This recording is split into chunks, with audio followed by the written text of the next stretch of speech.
Yeah. So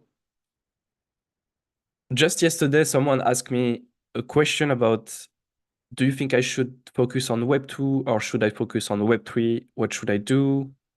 And so there is this feeling that Web3 is completely separate and Web3 is a completely new internet, and everything that happens in Web2 is like a separated world.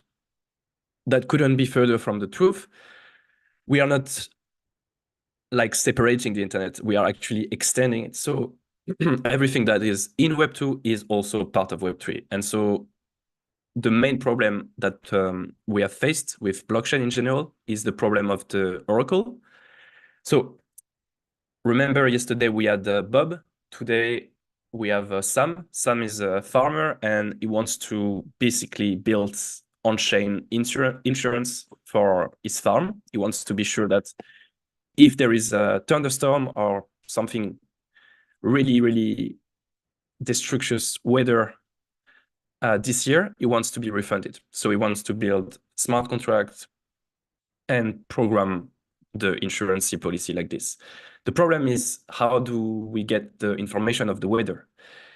It's easy to take input A in input B and compute it and write smart contracts when everything is on the chain. So when you work with like tokens and NFTs and everything is information that is already on the blockchain, what is hard is how do you get information inside the blockchain? So for example, weather is a good example. What is the weather today? This is a really hard information to input into the blockchain. So the way that we fix that, at least the way that it's done on Ethereum mainly, is the Oracle. So Chainlink is a good example. You essentially have a third party in the middle. This third party creates what's called as an Oracle contract. So you can see this Oracle contract. And the Oracle contract is a contract where the third party is authorized to write any information that they want. Behind the scenes, Chainlink will essentially call the weather API. So they do it in a decentralized manner. So they try to call as much API as possible, and they do it from different nodes. And then they write on the Oracle contract, and then Sam is able to essentially use the Oracle contract from his smart contract to get the information. So that would be one way to do it. And it's an issue for every blockchain out there. So how do we do it on the internet computer? We do it the same way we've done with the Bitcoin integration. We do it natively. So natively means that as a developer, it makes simple sense. It's very easy to do. Just one simple call awaits. So management canister, which I'll explain what is the management canister later. Management canister, HTTP request, just your request, normal request, and then you receive your response. And you can do it for any entity. So it could be a weather API, but it could be also, as we've seen later, could be a Binance API, Coinbase API if you want to query the price of an asset. It could be a server that you own if you want to share some information. Could be a social media and so on.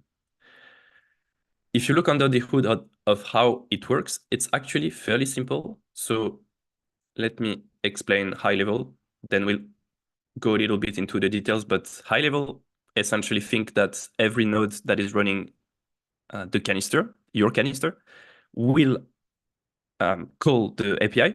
So all of them will call the API. That's easy step. The step 2 is a little bit more complex because if all of them call the API, how do we reach consensus? As you know, we are using a blockchain, we want a consensus, and we want all nodes to agree on the state of the canister. When you do a request, if you query the weather, if there is a slight difference, like a few milliseconds, it's highly possible that the result for each node will be different. Not very different, but like maybe you get 20.65 degrees Celsius and the other one got 20.64. You get the point. When there is a slight delay, because you cannot actually impact the exact moment the nodes will do the request, and also you cannot impact whatever can happen for the request. So each request will be a little bit different. In theory, they should be fairly similar because they are calling the same API, but there will be differences, of course, in real life. So step 2 is where the magic happens. There is some way to get consensus out of this.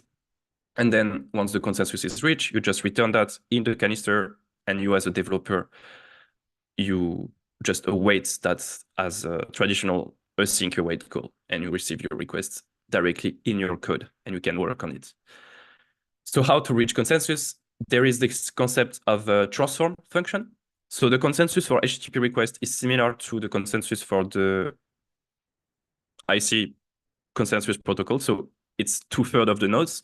Essentially, you have a security that even if one third of the nodes are malicious, and let's say on the left, one node decide to lie about the result of the request. So the weather is sunny today, but this node decides that the weather is thunderstorm. There is a thunderstorm today. If it's only 1/3 of the node, like 1/3 or less, then it doesn't impact the results. It's going to be a consensus, and so it has the same security assumption as the IC consensus.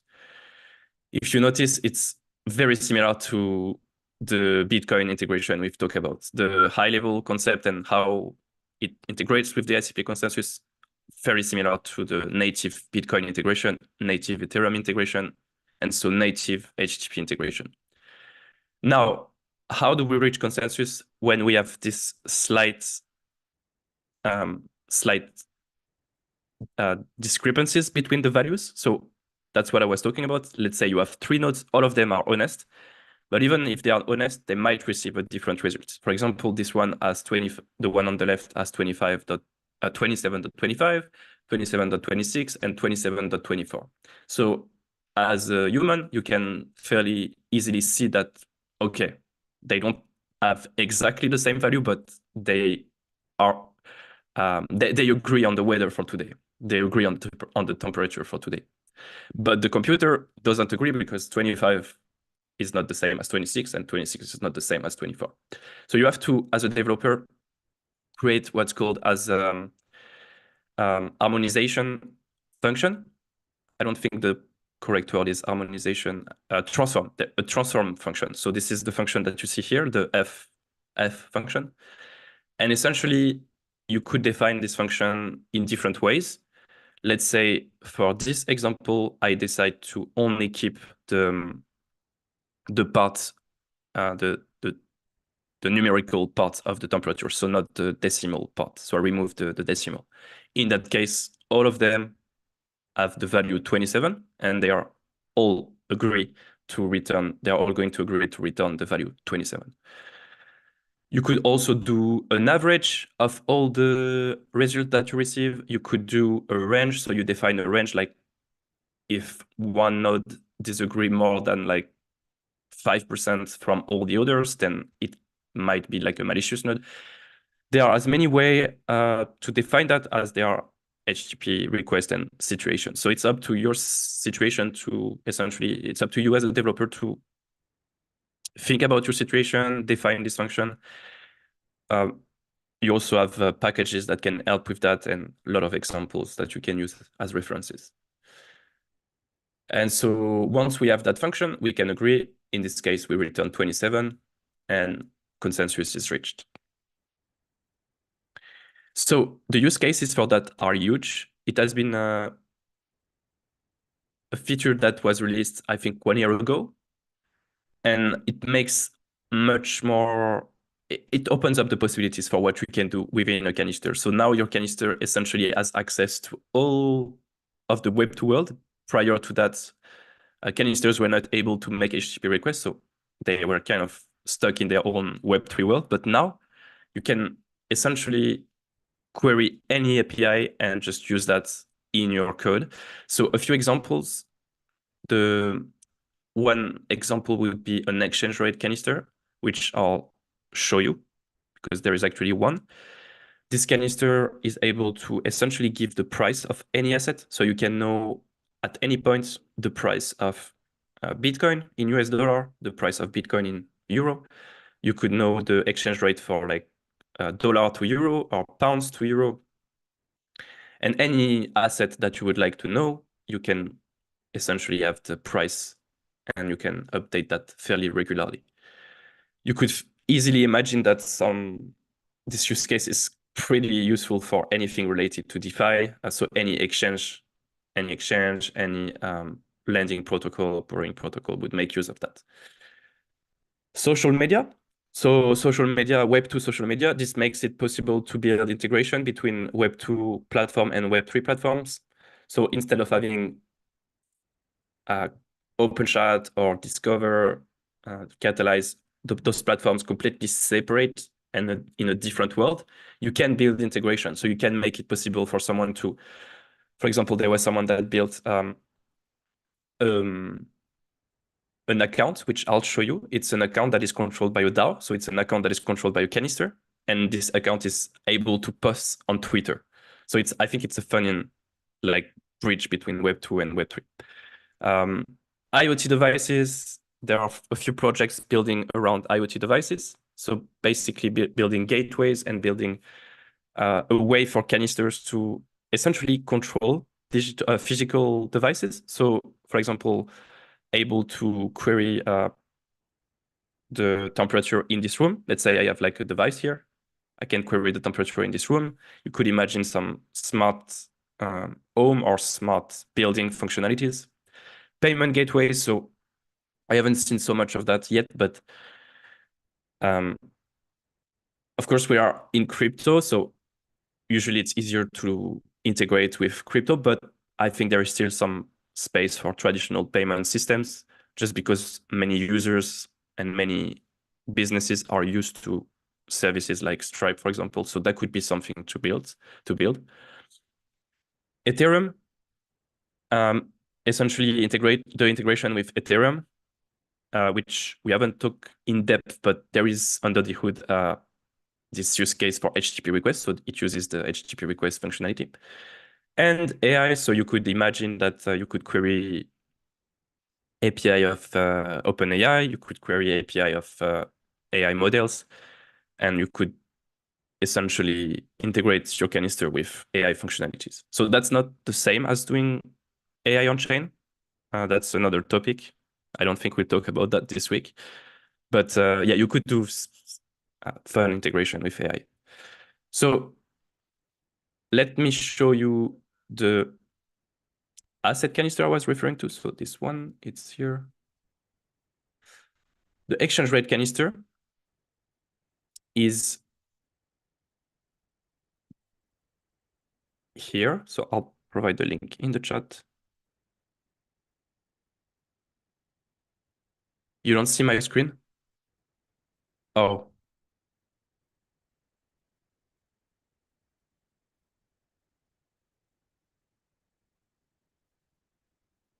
I thought I was sharing my screens. That's a huge problem. So you missed the whole presentation. Oh my God. I'm sorry, guys. It's really bad. I was certain that I was sharing my screen. So this is what you've missed. This was the issue. That's the issue of the Oracle. So how do we write on-chain data? We do it like this, at least in other ecosystems and blockchain. But on the IC, we have a little different approach, which is a native approach. So canisters are able to make HTTP requests just like this by calling the management canister, HTTP request, and then you get the response back. How does it work under the hood? It works in a 3-steps process. First step is for all the nodes to query the API. Then they have to reach an agreement. So they have to reach consensus on the result of the HTTP request. This is the magical step. So this is where the magic happens. And then once they've reached consensus, it returns the result of the request in the canister. So in your code directly. This is the transform method I was talking about. So here, imagine that you have 3 situations, 27.25, 27.26, 27.24. You essentially provide this transform method that would just keep the parts that is not decimal. So here you would keep it 27, 27, and then return 27 and reach consensus on that. So this is the corresponds to the step 2 here. And then the use cases that I was mentioning are here. The exchange rate canister is this one. So the exchange rate canister, if you want to take a look, the canister ID is here. So you can see canister IDs.json gives us access to the ID of this canister. And then we can take a look at the dashboard. And we can take a look at the interface of it. So you can see that you can get exchange rate for any crypto or any asset. So cryptocurrency, let's say, can we try that maybe? Let's say. It rejected our message. Maybe it's because it's like this.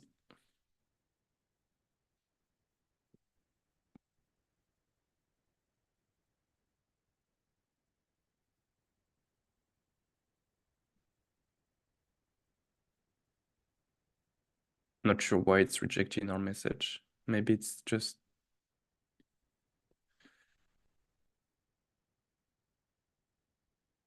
Yeah, not sure exactly why. If you want to read more about the HTTP outcomes, there is an in-depth explanation here. So essentially that's what I explained, but as you can guess, there are a little bit more details to how it works and some situation that you have to take into account. Now we are going to look, we have 10 minutes remaining. We will look into an example in Motoko of how we can use that. So let me open up my code. We will perform a send HTTP request. The goal is to get the price of ICP.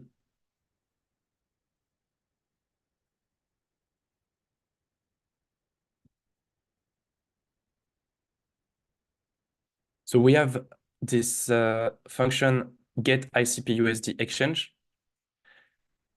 As you can see, the first action that we need to do in the first line of code is to define the IC management canister. So the management canister, which was in the presentation, what is the management canister? The management canister is a fake canister that you know how to perform inter-canister call. So essentially to make system functionalities as accessible as possible, you have the management canister, which is a fake canister that doesn't really exist as a canister, but it provides an interface for making system functionalities. So for example, for Bitcoin functionalities, HTTP functionalities, some other system functionality like installing canister, deleting canister from your code, you will use the management canister. And so if we take a look at the types, we have the management canister that is defined.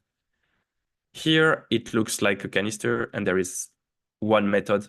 In reality, there are more methods that you could call on the management canister, but for today, we only need the HTTP request. If you want to know all the methods, there is, I believe, an interface somewhere that should be.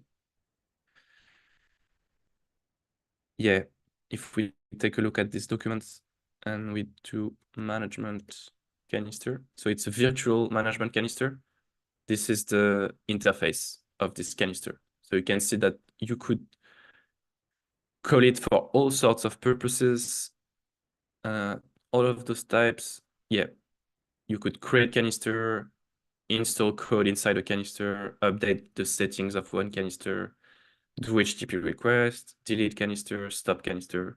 So you got it. It's essentially system functionalities. So once we have our management canister defined here, we need to prepare the request. So this is nothing out of the ordinary. It's like in Web2, you have to get the request right. So we have to get the headers, we have to get the host, we have to get the link of the request. So this is essentially calling the Coinbase Pro API. The timestamp, so this is May 1. Then we transform the request.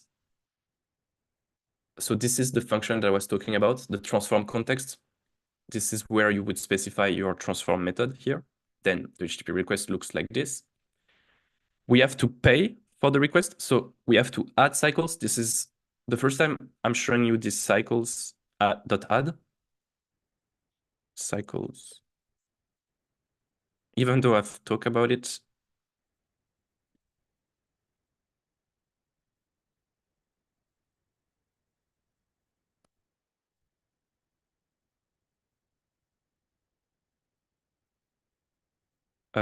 it's experimental cycle.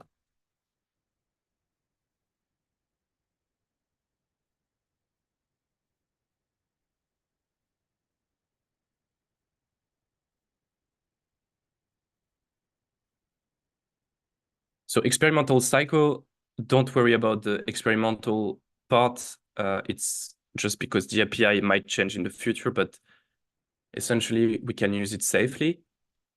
It's a set of methods from the Motoko base library. So this is a base library that you can import like this. It's a module. And then you can use it to work with cycles. So you can use it to, for example, get the balance of a canister. If you do balance, it's gonna return the cycle balance of this canister.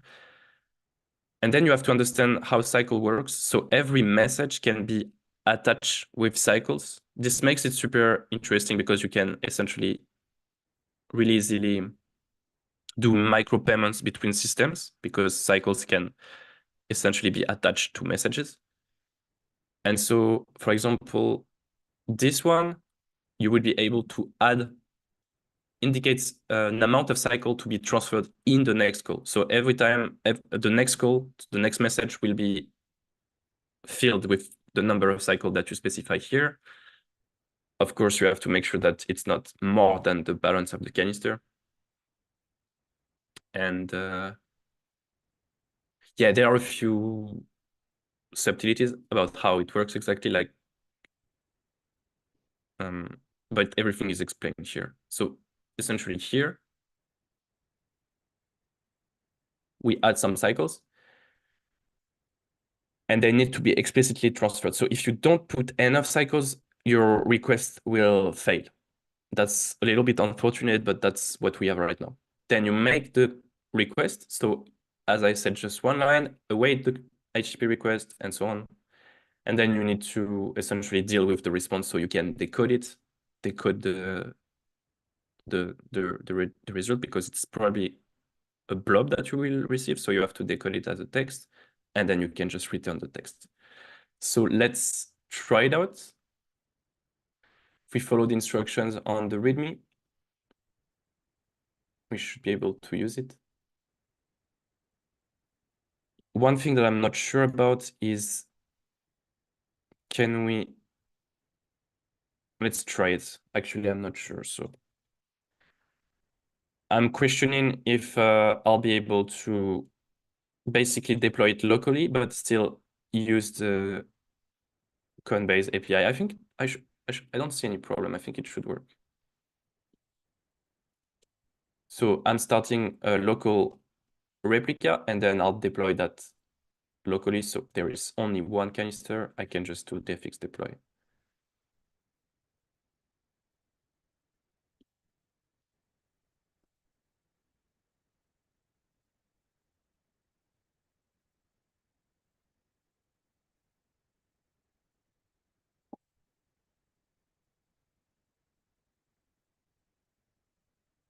We have a warning, but yeah, it's just a warning about some modules. I don't think it's too bad. And then we can access the candid UI. Let's see if we can get this ICP USD exchange. So it should be the price of ICP on May 1st, 2023. And that's what we get. So it's a range because I think it's returning the lowest price of the day, highest price. And so the price was 5.7, as you can see. And now maybe we can tweak it to see if we can maybe have the price of today. So we can probably tweak that. Let's see. Unix, so Unix timestamp of today.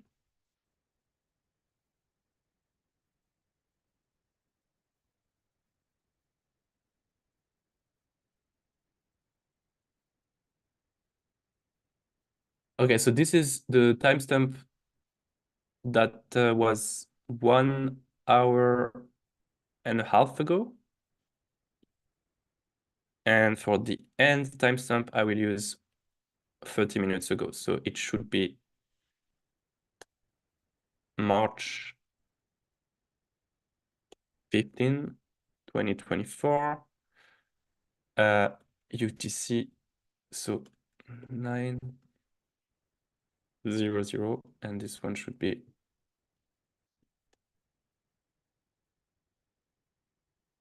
10.